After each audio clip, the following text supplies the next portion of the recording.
Hi, Mark Finley and I were friends at Wildwood 47 years ago, and I think though he oversimplifies Revelation when he glosses over most of the book and spends less than a minute on the first angel's message in Revelation 14, time of judgment. That was a message back in 1844 when pioneers were followers of a Baptist preacher who got it wrong, and they also gave another message, the bridegroom comes.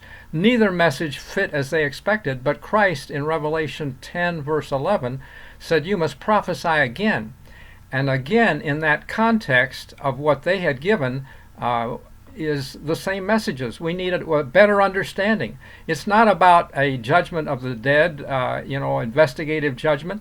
It's really a judgment of the living, executive judgment, as in the book of Daniel, where chapters 1 through 6 all had potentially life and death issues. And we're seeing this now with Daniel 1 was healthcare, the king's health plan. He wanted his meat, his wine, and so on. And Daniel had to opt out of the government healthcare then.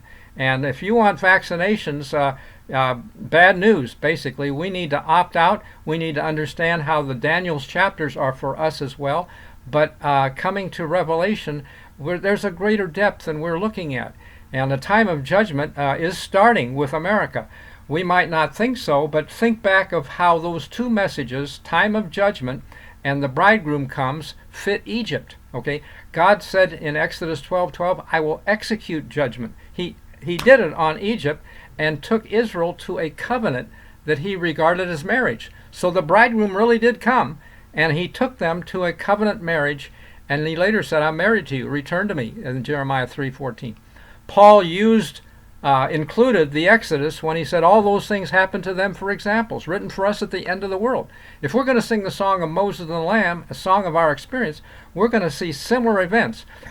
The Exodus from Egypt was the greatest event in Old Testament since creation. And that's a hard act to follow, but God can do it. He's going to do a bigger thing now. In Exodus 12th chapter, that was called the night of the Lord. When death fell on the Egyptians, there was a cry at midnight, and so on. He took his people. But the day of the Lord is 25 times, night of the Lord is only one text, but 25 times you hear the day of the Lord, and it's the end time period. We need to understand it better. We're getting to it. It will start with a sudden unlooked-for calamity, which Ellen White says was the midnight cry. When the cry went up from Egypt, it was a sudden unlooked-for calamity on them, but we're coming to that for us. We need to understand the prophecies and how they fit together. I want to encourage you to go to thebridegroomcomes.wordpress.com.